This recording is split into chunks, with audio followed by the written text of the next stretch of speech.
Imagine a world where families no longer have to fear passing on devastating genetic diseases to their children.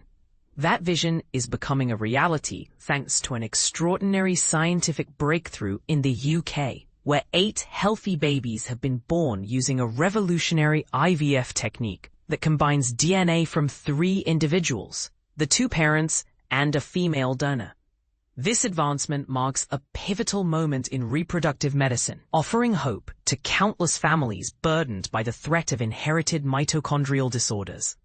The procedure, known as pronuclear transfer, replaces faulty mitochondrial DNA with healthy mitochondria from a donor egg. Mitochondria are tiny structures within our cells responsible for producing energy, but when they carry harmful mutations, they can lead to severe illnesses affecting organs like the heart, brain, and muscles. These conditions are passed exclusively from mother to child due to the maternal inheritance of mitochondrial DNA. Until now, there has been no cure for these often debilitating diseases, but here's where it gets controversial. Some critics argue that manipulating genetic material raises ethical concerns about designer babies. Do you think this concern outweighs the potential benefits? Let us know your thoughts in the comments below.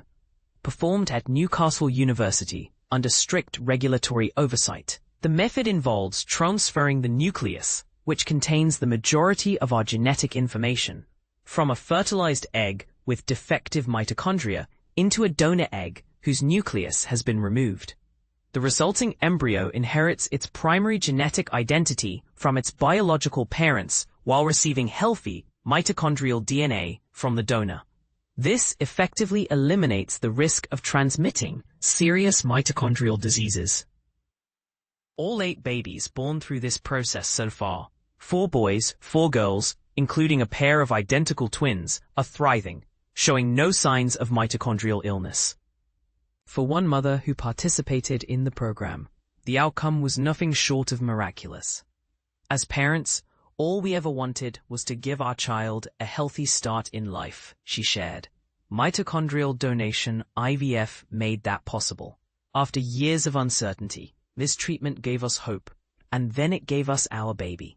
We look at them now, full of life and possibility, and we're overwhelmed with gratitude. Science gave us a chance. Another parent echoed similar sentiments, stating, "We are proud parents to a healthy baby, a true mitochondrial replacement success. This breakthrough lifted the heavy cloud of fear that once loomed over us." While the results are promising, scientists caution that challenges remain. One limitation of the technology is the small amount of maternal mitochondrial DNA that can inadvertently be carried over during the transfer process. Although levels detected in the newborns ranged from undetectable to just 16%, researchers emphasize the need for ongoing studies to fully understand and minimize this carryover effect.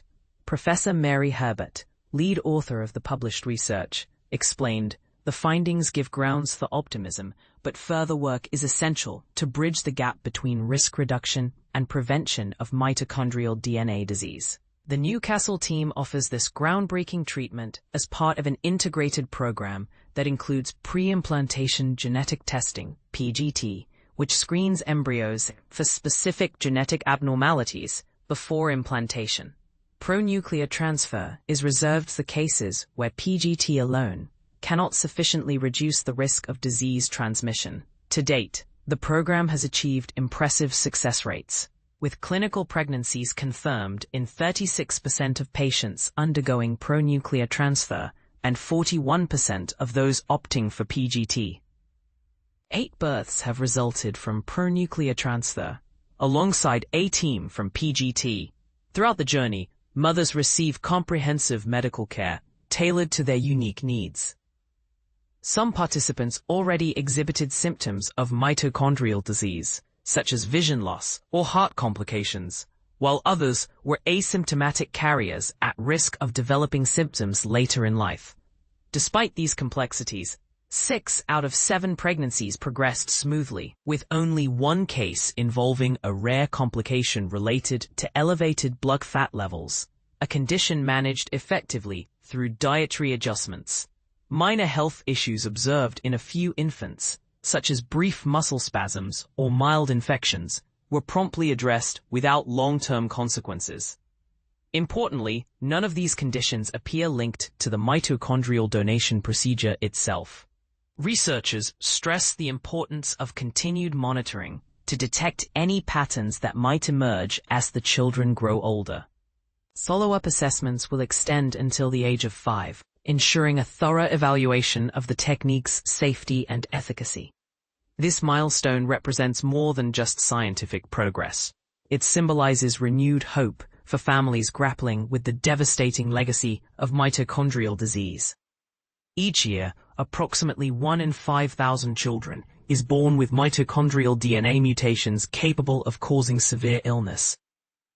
With no cure currently available, the focus has shifted toward innovative IVF-based solutions like pronuclear transfer to prevent transmission of these mutations. Legalized in the UK in 2015, following extensive public debate and rigorous ethical review, the procedure is now gaining traction globally, with Australia recently amending its laws to permit similar treatments. Professor Sir Doug Turnbull, a key figure behind the research, expressed his optimism. Mitochondrial disease can have a devastating impact on families. Today's news offers fresh hope to many more women at risk of passing on this condition who now have the chance to have children growing up without this terrible disease. He added, "Within the framework of the NHS, in a well-regulated environment, we are able to offer mitochondrial donation as part of a research study to affected women in the UK. As the scientific community celebrates this remarkable achievement, organizations like the Lilly Foundation continue to advocate for greater awareness and support for families affected by mitochondrial disorders. After years of waiting," said founder Liz Curtis, "we now know that 8 babies have been born using this technique, all of whom show no signs of mitochondrial disease. For many affected families, it's the first real hope of breaking the cycle of this inherited condition." With ongoing research and refinements to the procedure, the future looks brighter than ever for families seeking to build healthy, happy lives free from the shadow of genetic disease. What do you think about this bold step forward in reproductive science? Share your opinions below. We'd love to hear from you.